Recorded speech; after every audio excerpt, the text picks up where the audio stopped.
João capítulo 5.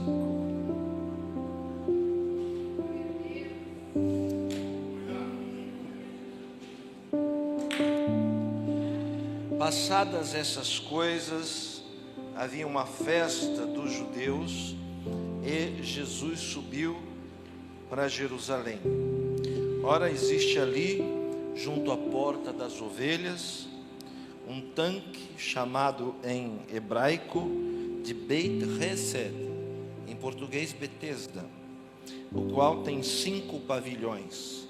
Nestes jazia uma multidão de enfermos, cegos, coxos e paralíticos, esperando que se movesse a água, porquanto o anjo descia em certo tempo agitando-a, e o primeiro que entrava, uma vez agitada a água, sarava de qualquer doença que tivesse.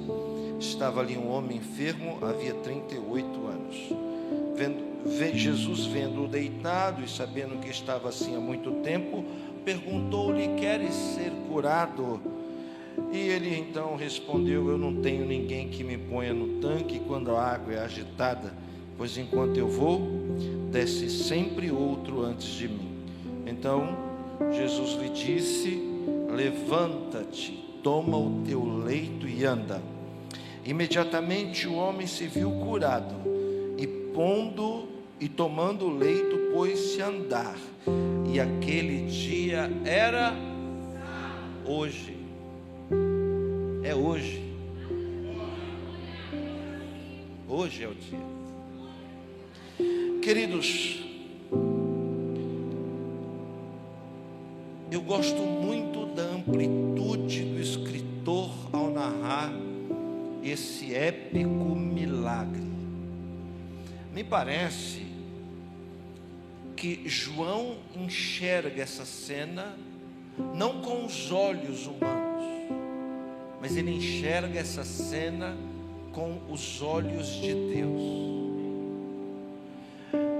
Há uma mudança brusca de visibilidade, há uma mudança entre o versículo 1 e o versículo 2, entre o versículo 3 e o versículo 4.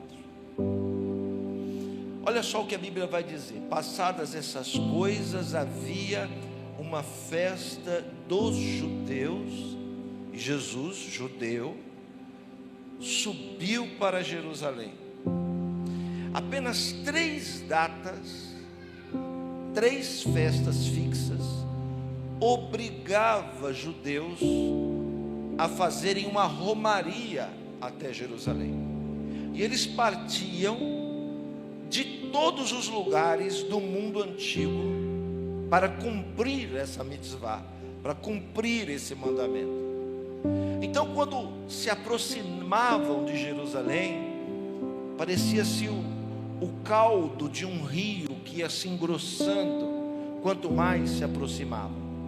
E quando chegava em Jerusalém, era certamente uma multidão de pessoas que se aglomeravam às portas daquela cidade.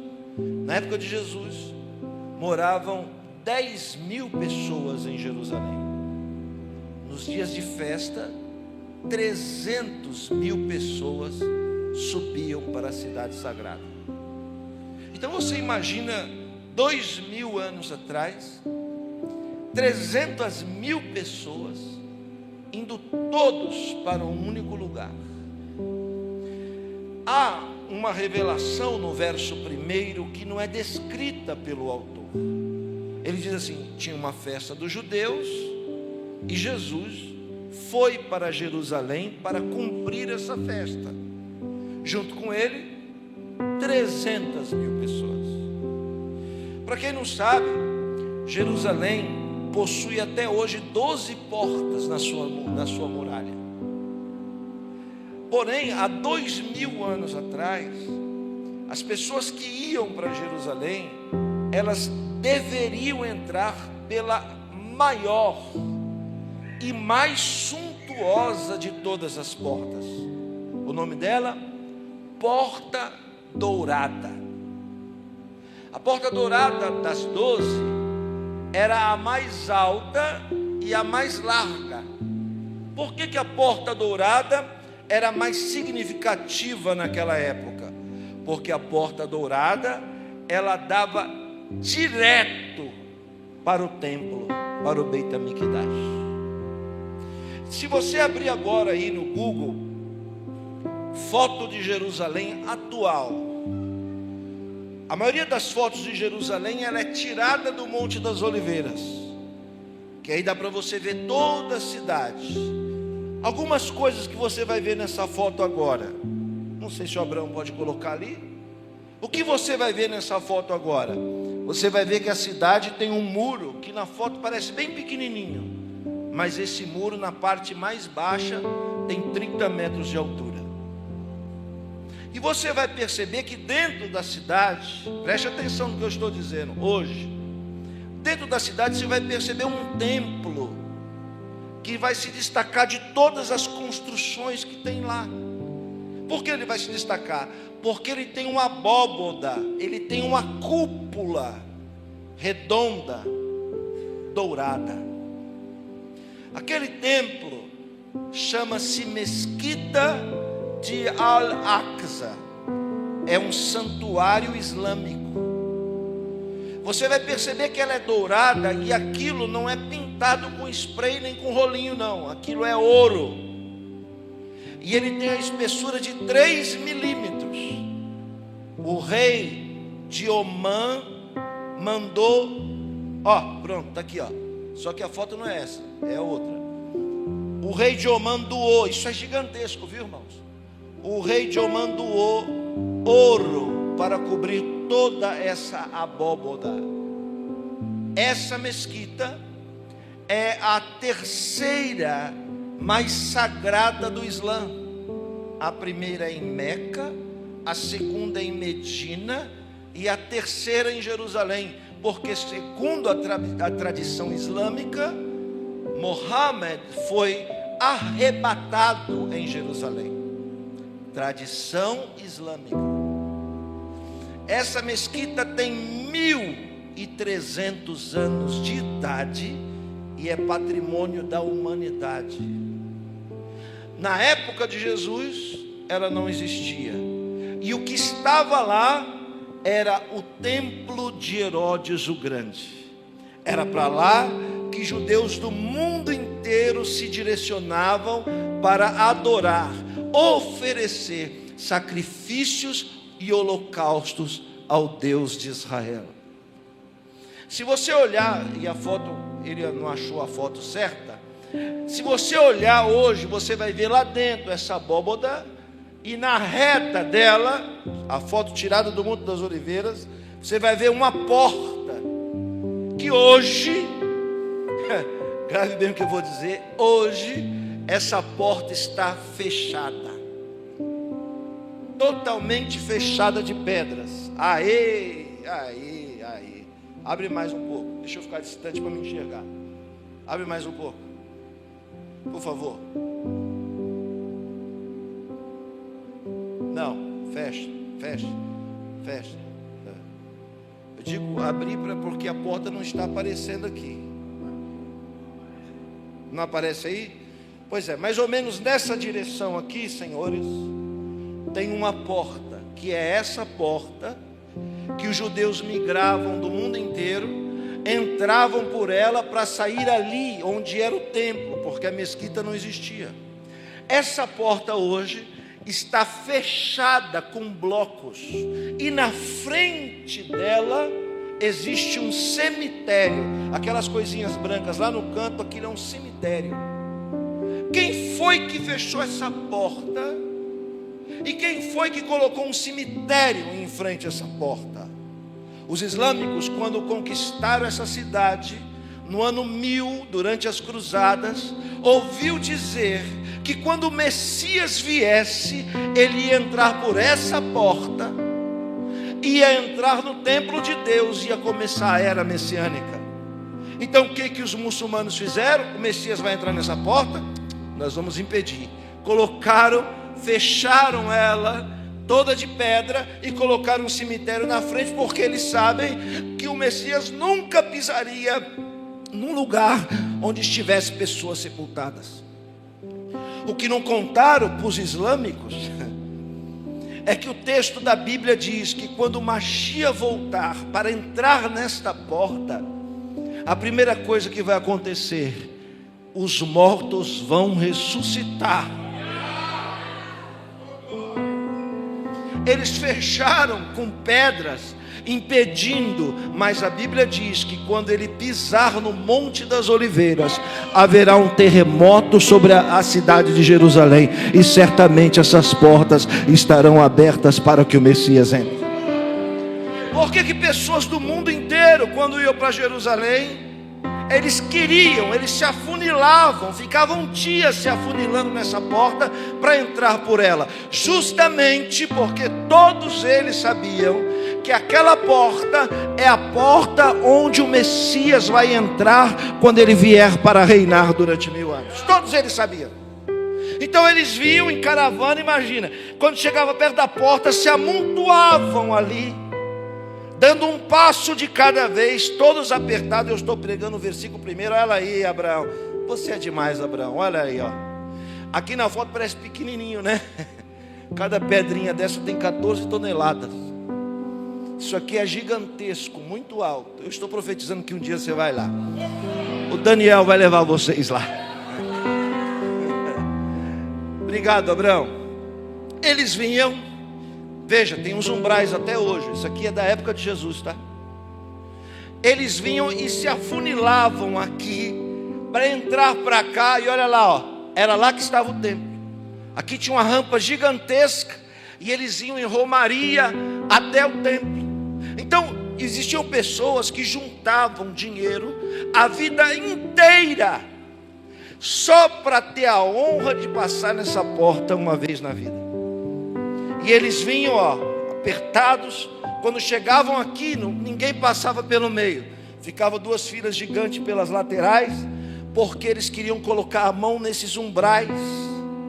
Eles colocavam a mão e diziam assim, ó: bendito seja o Deus que enviou o nosso Salvador, bendito seja o Deus que enviou o nosso Redentor.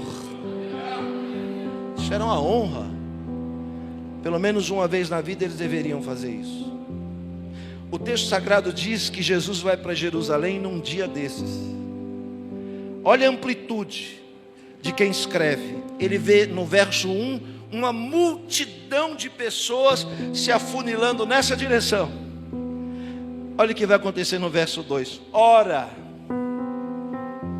existia ali uma porta chamada Porta das Ovelhas. Oi, irmão, sabe o que isso quer dizer? Que quando Jesus foi chegando aqui, ó, na porta da honra, na porta da exaltação, na porta do milagre, na porta da manifestação divina, quando ele chegou aqui, ele saiu e não entrou nessa porta. Porque o verso 2 vai dizer: ora, existia ali, junto a portas das ovelhas. A porta das ovelhas, senhoras e senhores, era do lado oposto dessa. E a porta das ovelhas era a menor de todas as portas e a mais estreita de todas elas. A porta das ovelhas ficava no fundo do templo. Ou seja, a porta das ovelhas era a porta dos fundos, não a porta da frente. Olha o que Jesus faz. Quando ele vai para entrar pela porta da frente, ele tinha direito de fazer isso. É sobre ele que a porta fala. O que ele faz? Ele sai do meio da multidão e vai em direção a uma porta que ninguém queria entrar. Por que não? Porque a porta das ovelhas não tem o glamour da porta dourada. Porque a porta das ovelhas não tem a glória da porta dourada. Ou a porta das ovelhas é a menor, a mais baixa e a mais estreita. Por que ela se chama porta das ovelhas? No fundo do templo sobrou um espaço. E os sacerdotes pensaram: o que nós vamos fazer com esse espaço? Os sacerdotes disseram: ó, vamos fazer aqui 5 tanques. E vamos aproveitar a porta das ovelhas, porque quando o povo pecar, eles vão ter que trazer as ovelhas para morrer. E eles vão entregar para nós aqui, ó, na porta das ovelhas, na mais baixa, porque a pessoa tinha que se abaixar para entrar nela. A gente pega as ovelhas que vão ser sacrificadas aqui, é muito forte isso. E as ovelhas felpudas, não dá para a gente observar se ela tem defeito na pele. A gente não pode sacrificar o animal com defeito. Então o que a gente faz?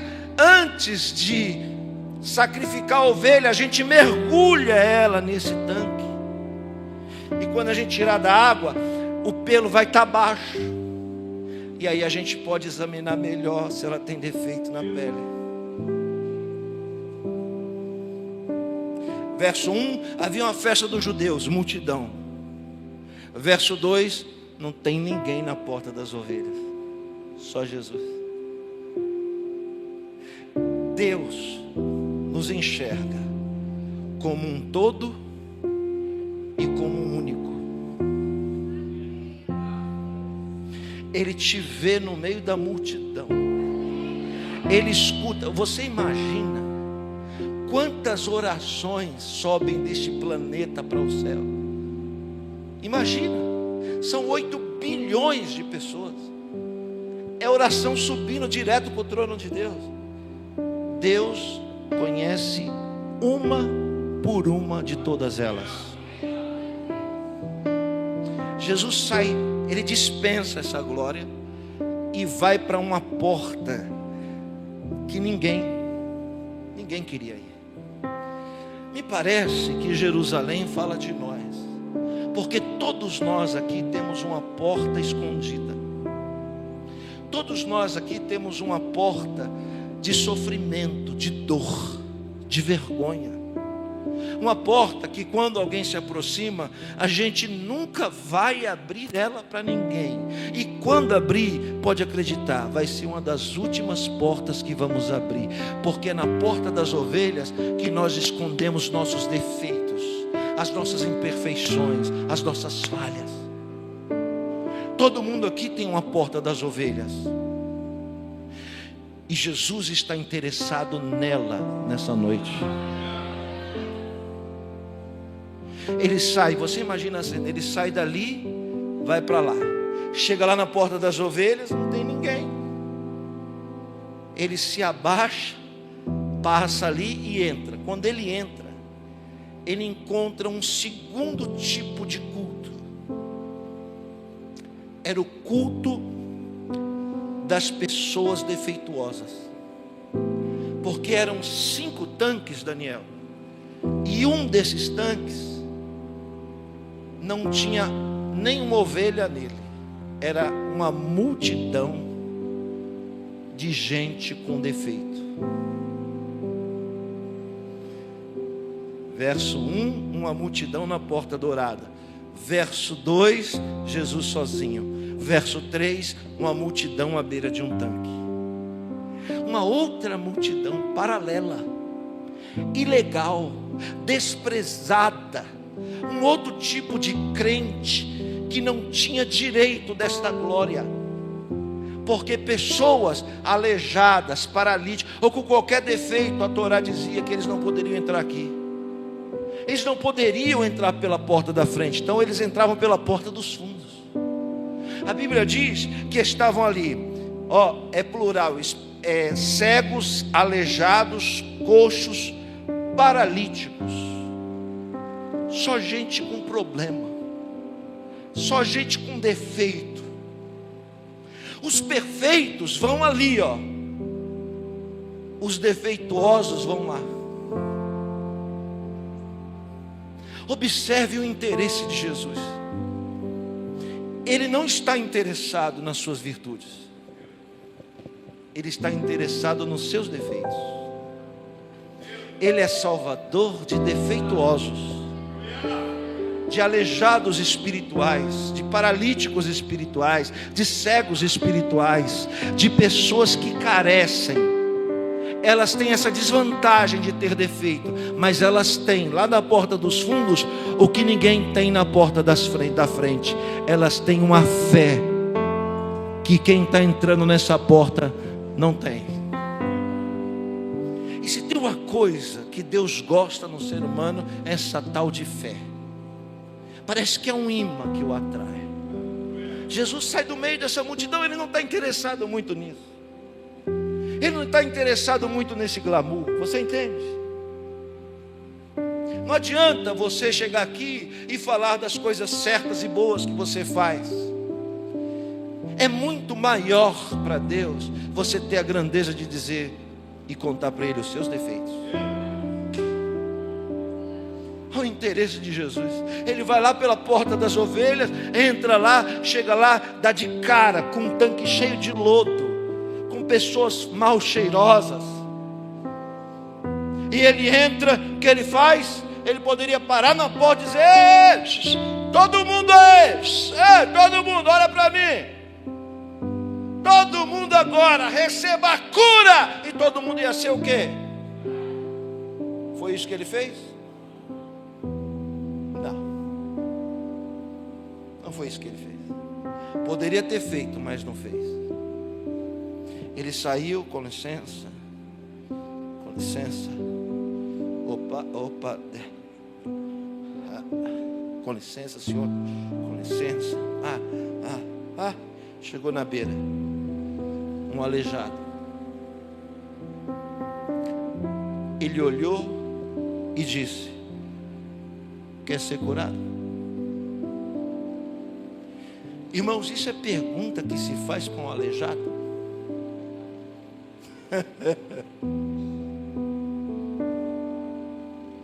A Bíblia diz que ele estava ali há 38 anos. Jesus tinha 31 quando chegou ali. 7 anos antes de Jesus nascer, ele já estava lá. Quando Jesus foi apresentado no templo, na frente, ele já estava lá no fundo, às 7. Quando Jesus voltou de novo para esse templo, para fazer o bar mitzvah com 12, ele já estava lá a 19. Quando Jesus começa o seu ministério na Judéia com 30, ele já estava a 37.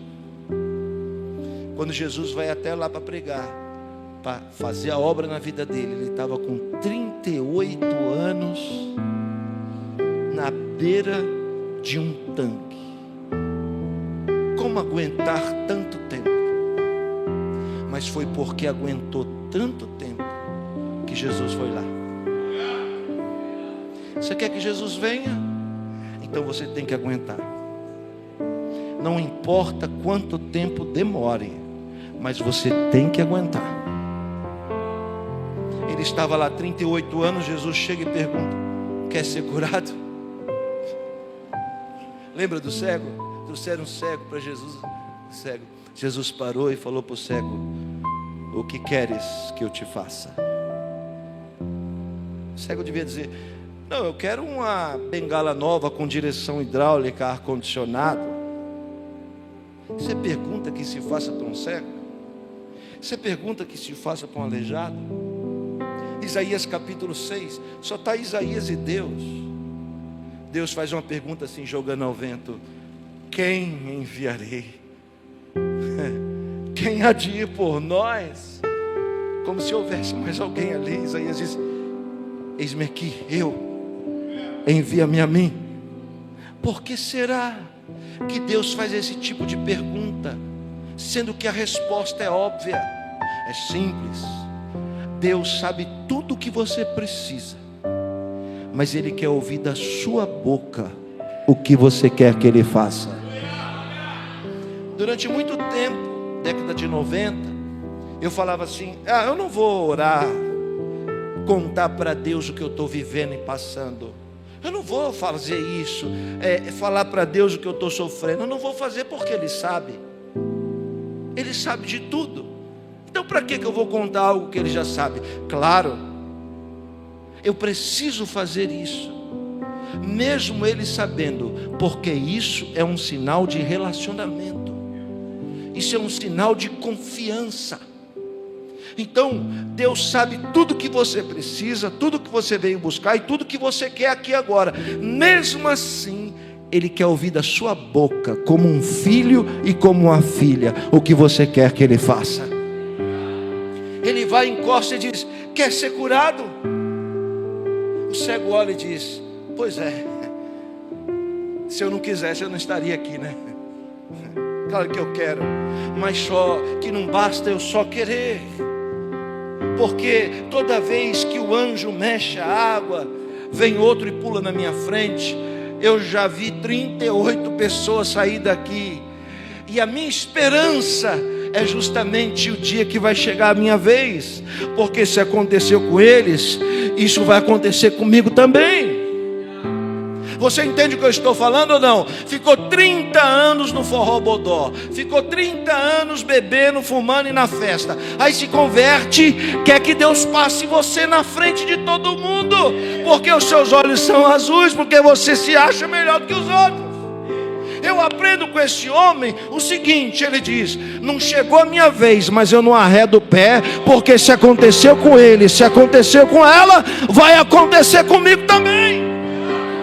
Então quando você vê um irmão aqui contando um milagre, dando um testemunho aqui na frente, você tem que se alegrar, porque a fila está andando, e uma hora vai chegar a sua vez também. O que você não pode sair, o que você não pode fazer é sair da beira desse tanque. Ah, não acontece comigo, só acontece com os outros, então eu vou procurar outro tanque. Não tem outro tanque. Olha o nome do tanque: Beit Hesed. Beit quer dizer casa, Hesed quer dizer misericórdia. A casa da misericórdia. Então, Senhor, sabe o que é? É que sempre tem outro que veio. Jesus não perguntou nada disso para ele. A pergunta foi objetiva, imperativa. Você quer ser curado? Era só dizer sim ou não.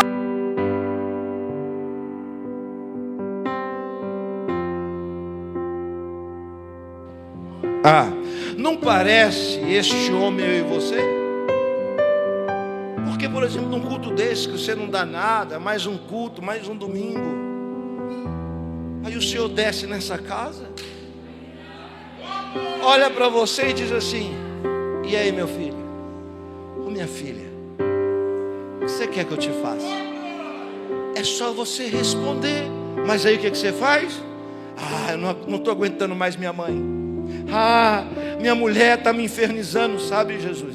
Ah, aquele marido está me tirando do sério. E aí a gente começa a falar coisas que ele não perguntou. Ele só quer saber de uma coisa. Ele quer saber se você quer hoje, se você crê hoje. Ainda bem que Deus não fica dando ouvido às besteiras que a gente fala, porque Ele está confundindo Jesus com psicólogo. Ele começou a despejar problema, é porque vem outro na minha frente, ninguém me ajuda, aquele ali não presta, aquele ali não vale nada. Eu não perguntei nada disso. Quero saber se você crê, se você quer ser curado?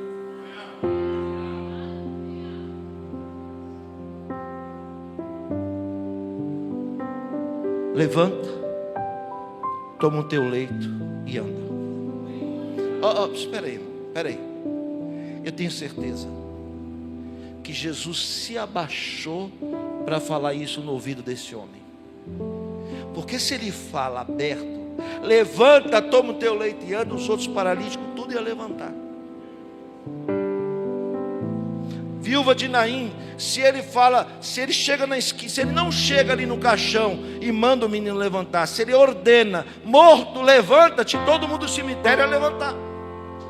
Por isso que ele vai e toca na esquife e dá uma ordem baixa, sussurrando.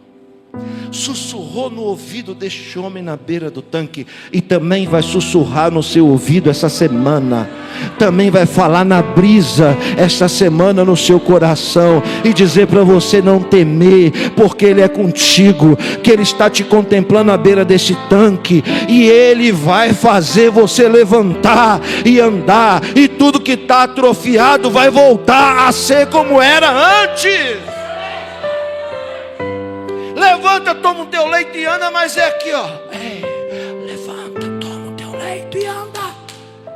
Na discrição, sem chamar atenção. Não tem nada espalhafatoso aqui, porque senão todo mundo vai se envolver. E não é que ele faz distinção, é porque ele está de olho naquele homem. Levanta, toma o teu leito e anda. E sabe o que acontece? Ele sentiu um fogo lá na ponta do pé, um formigamento. Começou a vir um fogo lá debaixo dos pés, e daqui a pouco ele tal, e quando ele se ajoelhou para levantar, todo mundo que estava ao redor já ficou de olho. Opa, o anjo mexeu na água e a gente não viu. O anjo chegou aí, a gente não viu. Só que na verdade, senhoras e senhores, se ele tivesse sido tocado pelo anjo, ele estava molhado, só que ele está seco. Então você está achando que Deus vai enviar um anjo para fazer um milagre lá na sua casa, lá no seu trabalho, lá no seu negócio? E não, está demorando, porque não é anjo que vai vir. Quem vai vir vai ser o próprio mestre. Todo mundo acha que você vai precisar ser mergulhado e sair molhado, e você vai sair diferente de todo mundo. Amém, estou sentindo a presença de Deus aqui. Levanta, toma o teu leito e anda. Olha a ordem. Levanta. Você que está prostrado. Esse leito te dominou a vida inteira, ele tem a sua marca aí. Enrola ele, leva com você. E depois disso você anda. Ele não diz, levanta, anda e depois vem buscar o leito. É um processo. Se você quer o milagre de Deus na sua vida, você tem que se levantar. Não se conformar. Não aceitar. Derrota não é para você. Então, áreas atrofiadas vão começar a receber vida esta semana. Coisas que não funcionavam, que não tinham mais jeito, que estão tortas e paralisadas, vão voltar à vida gradativamente essa semana. Você recebe ou só essas 3 pessoas que levantaram a mão aqui? E o leito? Por que Jesus falou para ele, pega esse leito e leva com você? Por 2 coisas. Se ele deixa o leito lá, outro vem e deita no leito. Então aquilo que não serve para você também não serve para os outros. Pastor Daniel, eu estou liberto do cigarro, eu parei de fumar. Tinha um estoque de cigarro lá em casa, doei tudo para o meu vizinho.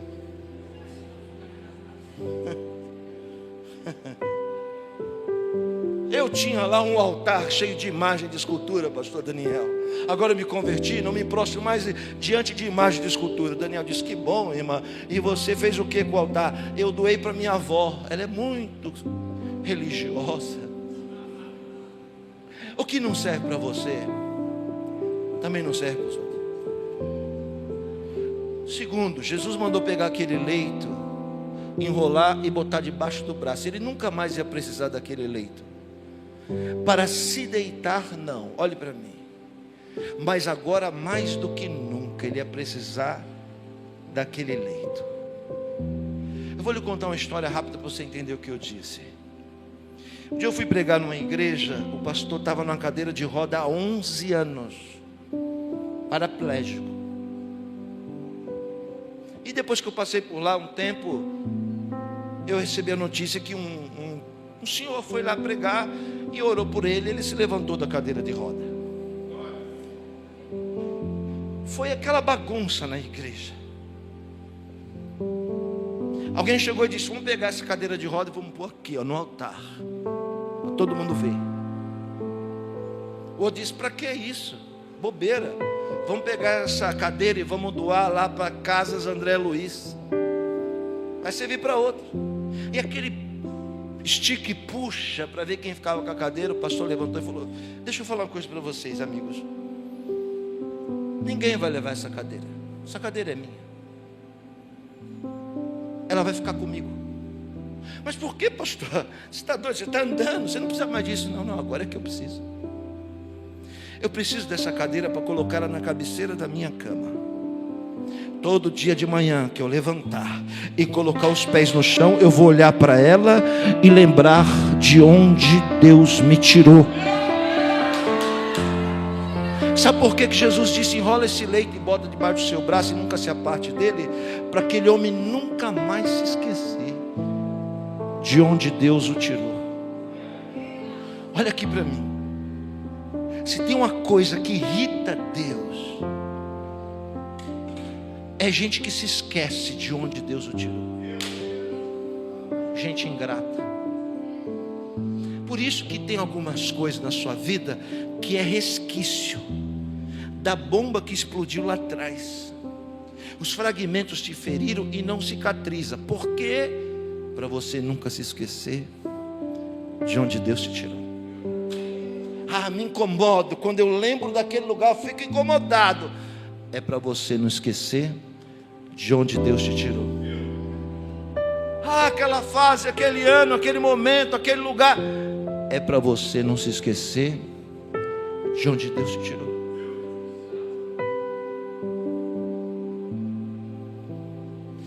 Você nunca precisou tanto desse leito como você está precisando hoje. Aquela cadeira de rodas fez aquele pastor todo dia de manhã agradecer a Deus. E se ela não estivesse lá, ele um dia ia esquecer. Ele ia achar que ele sempre andou. Mas quando ele olhava, ele lembra: um dia eu fui aleijado, hoje eu não sou mais. Não jogue fora, não. Partes da sua história não podem ser jogadas no lixo. É para você guardar com você, para você nunca se esquecer de onde Deus te tirou. Eu preguei essa mensagem alguns dias atrás em um congresso que falava sobre arrebatamento, sobre a volta de Cristo. Eu preguei isso e no final as pessoas acharam que eu ia pregar em Apocalipse. Eu disse: está aqui uma prova. Por que está aqui uma prova? Porque Jesus chega naquele lugar como um ladrão, sem ninguém estar esperando. E aí tem um monte de gente precisando, mas ele vai e salva só um. Sabe o que isso quer dizer? Que só estar à beira do tanque não quer dizer nada. Porque muitos serão pegos de surpresa. Muitos não são vigilantes. Muitos não são insistentes, desistem no caminho. Olha a insistência desse homem. Ele ia morrer ali, mas ele não ia sair dali. Eu lhe pergunto: foi Deus que te trouxe até a beira desse tanque? Você chama isso aqui de igreja, de templo, de não sei o que? Não é não, aqui é uma casa de misericórdia. Mas eu já estou aqui com o pastor Daniel há 10 anos, há 5 anos, há 2 anos. Não importa quanto tempo, é aqui que você tem que ficar, e é aqui que você tem que aguardar a visitação especial de Deus na sua vida. Porque se aquele homem sai dali, ou alguém tira ele dali, nunca ele ia viver essa experiência. Então foi a fidelidade de Deus: eu vou morrer aqui, mas daqui eu não saio.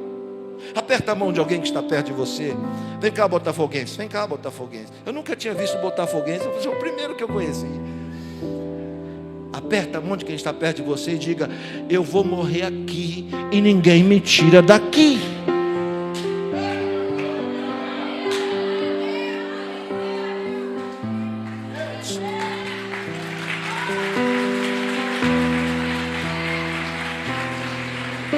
Eu encerro. Imediatamente ele se viu curado e pôs-se a andar. Ele se viu, os outros não viram. Os outros viram depois. Então você não pode viver da fé dos outros, da oração da irmã. É você que tem que se enxergar, dizer: eu sou vitorioso, eu sou vencedor. Se você não acreditar em você, ninguém vai acreditar, meu querido. Toda vez que eu venho aqui, eu sou ensinado, sabia? Eu sou um rapaz vivido, tenho 50 anos, 30 de ministério. Eu já vi coisas. Toda vez que eu venho aqui, eu fico quieto observando. Nunca ninguém acreditou mais nesse lugar do que o Daniel. Eu falo: Daniel é doido. Com todo respeito, eu já morei aqui. Quando ele abriu a igrejinha ali atrás, para entrar 3 tinha que sair 2. Eu não sei se tem alguém aqui que é dessa época. Aí eu vi ele pregando lá, parecia que ele estava nos Gideões. Eu falei, esse rapaz é doido. Se você não acreditar em você e no propósito que Deus tem na sua vida, os outros não vão acreditar também. Você não depende da fé alheia, você tem que acreditar. Dependa você da sua fé. Imediatamente ele se viu curado, enrolou o leite, botou debaixo do braço e pôs-se a andar. Porque Jesus sussurrou e saiu andando, tá bom? E olhou para trás, já foi indo. Não existe coisa espalhafatosa para experiências sobrenaturais. Experiências sobrenaturais, a maioria das vezes acontece num silêncio, e é rápido, e é segredo, e é intimidade. Você está me entendendo? Deus está te vendo na beira desse tanque, e Ele manda eu lhe dizer que Ele já está vindo, que é para você se preparar, porque antes desse ano findar, você vai ter um grande testemunho para contar aqui em cima desse altar. Quantos é aqueles que recebem e acreditam no que eu estou falando?